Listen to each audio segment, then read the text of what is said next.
Okay. So good afternoon, everyone. Welcome to the lab session for lesson 8. So again, lesson 8 was all about social engineering and phishing. Okay. So if you did not happen to watch yet the video, yung nasend ko, kindly go with it over muna para you can understand the activity. Okay. So I will be sharing with you guys a lab activity Google Docs. Ito. So this is actually divided into two parts. The first one is yung demonstration ko. The second one is your tasks. Okay? Now let's clarify this one muna. The lab activity will be performed by group. Ibig sabihin, it will be demonstrated according to your capstone project groups. Okay? So kung sino yung mga capstone project group mates ninyo, that will be your group mates for this lab activity. So ibig sabihin, this will be by group. Okay? So what will happen is that there will be a task performance provided, ito. And of course, after that one, you are to demonstrate. Okay? So I will demonstrate an example and then you will do a demonstration as well po sa inyo hapon. Okay, page 1 is my demonstration. The second page is for your task performance dial. Okay, am I understood? Sige nga, thumbs up daw ba if naintindihan mo yung instruction ni sir?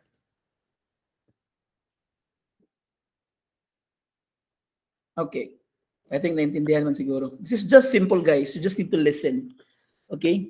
So let's have first this one. So this is actually a laboratory, no installation needed in the laboratory. This is about investigating a phishing incident. So just like what was mentioned during the discussion, if you are a cybersecurity specialist, you could have, you will have two tracks that you need to follow, whether it be to resolve the problem or to investigate a certain incident. Okay. So for this particular example, what we will be doing is that we'll be investigating a particular reported incident. Okay. Kindly note the term na reported incident. Kasi nga, you cannot do or you cannot conduct any investigation not unless it's reported. Yan yung major requirement talaga. Okay. So the purpose of this lab activity are the following. So we are to check whether the URL in the email is malicious. We are to check whether the file attachment in the email is malicious as well, and of course to check the reputation of the sender domain. Remember, based on our last discussion, the biggest impact if you are a victim of a cyber attack is really the reputation of the organization. So yun yung i-check natin, whether it be like there were already reported incidents against that particular domain. Okay, yan yung last natin na i-check. So technically speaking, we will be doing this one based on the online tools available. Okay? So kinakailangan nyo po ng internet connection when you will be performing the lab activity. Kasi nga, lahat sila gagawin siya online. Okay?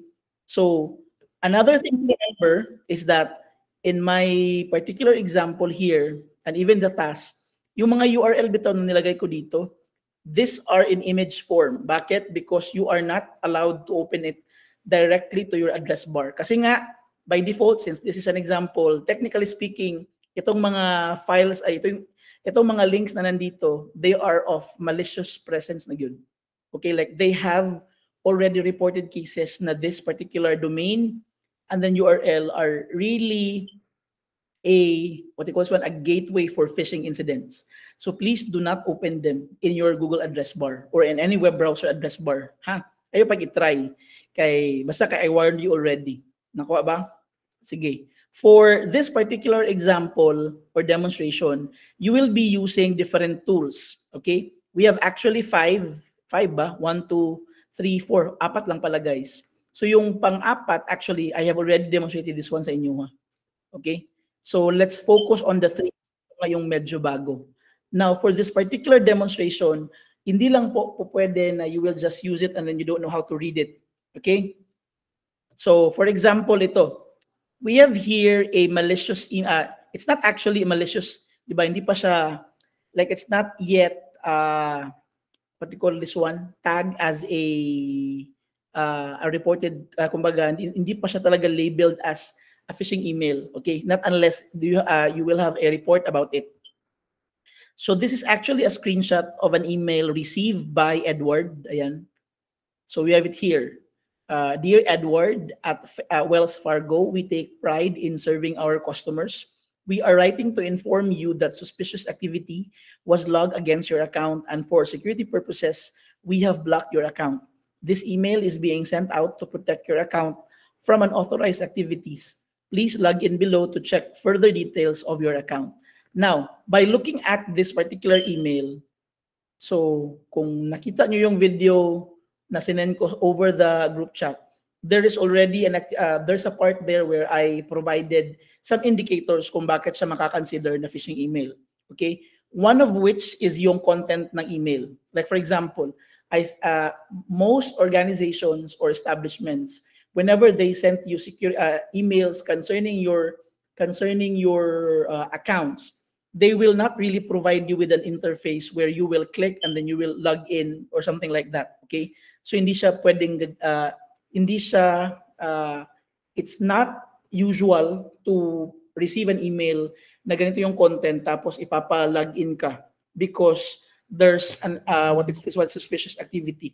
Usually bitaw, if you notice, even gali in Facebook, when there is a suspicious login with your email account, they will not tell you to reset your password through email, diba? They will really tell you to go to the application and then reset your password.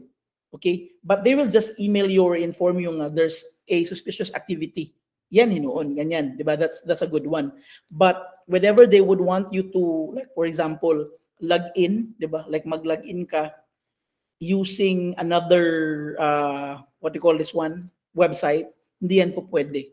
So, for example, if nabigyan kayo ng ganitong email tapos you're curious enough kung ano yung mangyayari, what you need to do is that do not click the interface na binigay sa inyo. You copy the link address. So, how do you copy the link address? You right-click on the button or the interface provided. Just click copy link address lang dayon. Okay? Now, again, I have here the reminder, please do not open the phishing links directly in the browser. For safety, you must manually type the URL in the security tools. Okay? So ito yung mga security tools natin. First one, ito. Let's try to check whether the URL is malicious or not. Now, kindly remember this rule in doing a phishing investigation.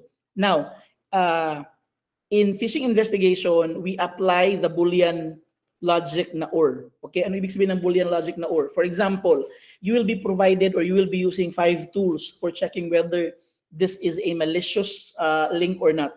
So, if any of the 5 tools will tag it as malicious, for example, out of 5, dalawa lang yung nagtag ng malicious, automatically the file or the link is malicious yun. Okay? So, any for example, on a given incident na dalawang tools lang yung ginamit mo, tapos yung isa is sinabing hindi siya malicious, tapos yung isa is malicious, automatically, you will consider that one as malicious. Okay? Bakit? Because in cybersecurity, being proactive is really a must. Ibig sabihin, kinakailangan na bago pa mangyari yung incident, you have already prevented any what you call this one, any damages. So, if may nagsabi sa tool na this is malicious, do not open it. Okay? If may nagsabi na if any of the tool would say na lahat okay, okay yan, 'di ba? So, basta you apply the Boolean principle na OR, okay? So, for example, we have here Zulu Scalar tapos virus tool.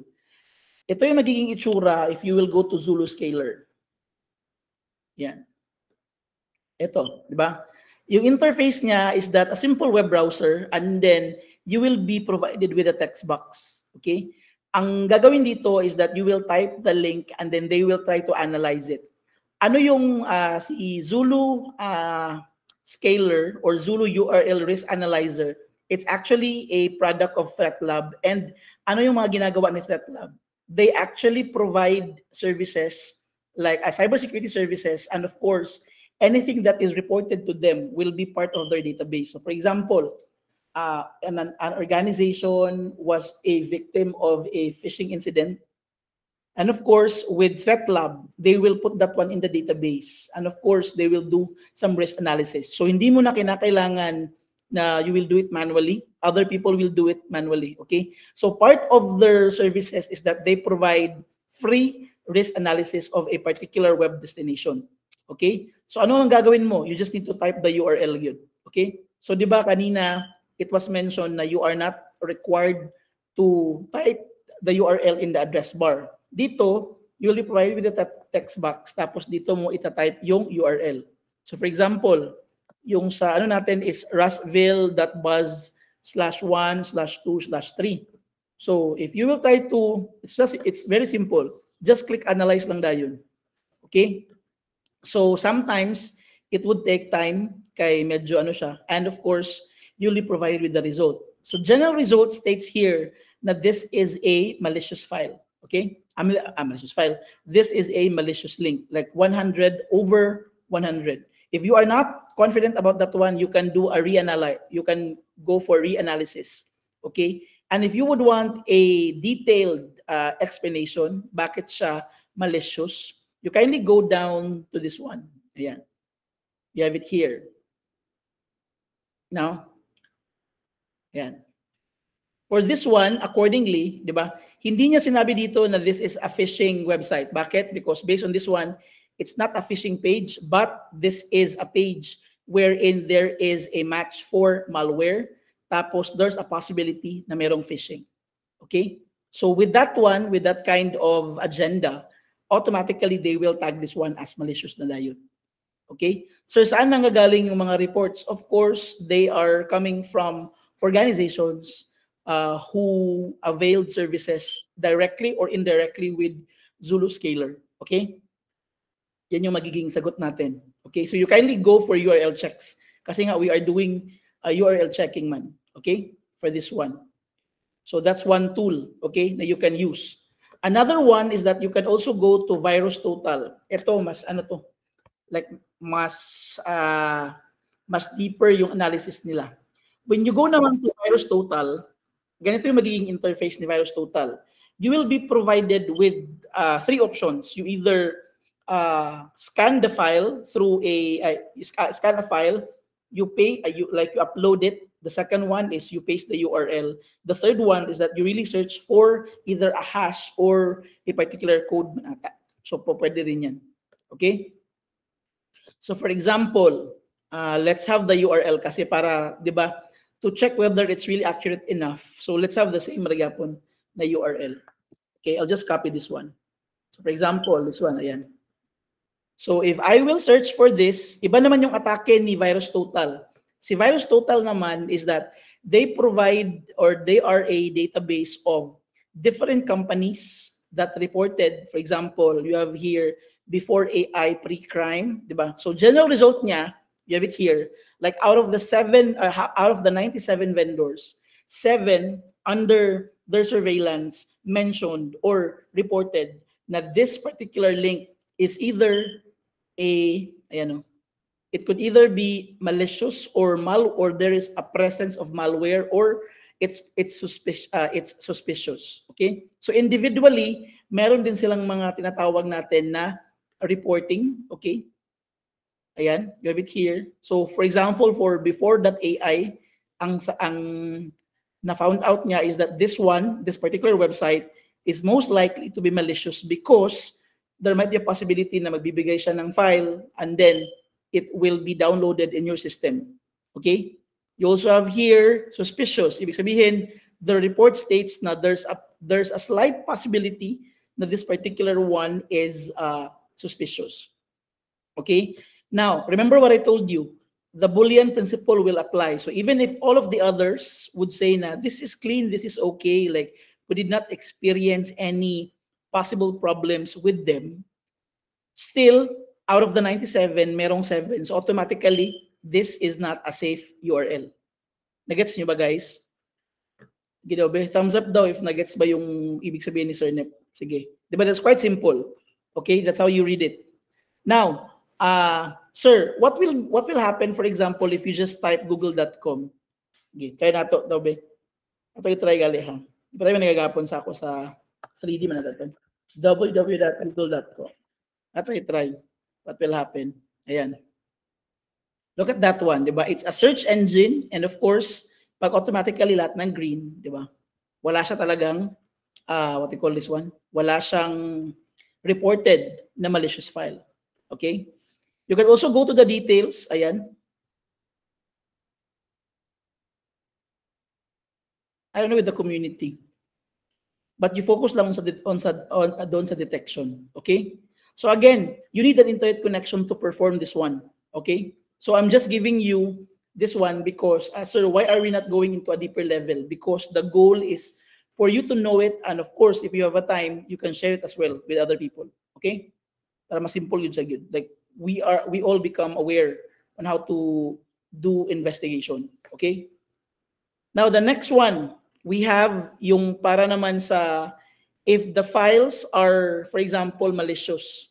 Okay? Aside from, di ba, I mentioned earlier na aside from, what you call this one, URL, pwede din na si VirusTotal is, it can even check the file whether it's a malicious one or not. So for example, you downloaded something or an attachment doon sa, tawag dito, from Google. Okay, for example, ito, I attach here lesson 8 lab activity.pdf. Okay? So, by their standards, ayan, di ba? Wala silang nakitang problema. Okay? That's technically it's green. Now, ano yung, like, how do you make sure na there's no tampering na nangyari? Okay, for example, you go with this one for the hash. Okay, remember, we have, di ba, the hash is a one-way, kumbaga one-way conversion. Okay, so for example, you will know that somewhat like it's a malicious file, like it's already been tampered because even if they would have the same file name bitaw, pag na-change sa sulod, automatically ma-change po din ang hash po gyapon. Okay? Now, how do you do that one? So you go sa dayon sa MD, ano ba yun? MD file calculator. Okay? So MD file calculator, I think I have already, what do you call this one? I have already demonstrated this one sa inyo. Ha? So this one, if you will drop a file here, you will be provided with a hash.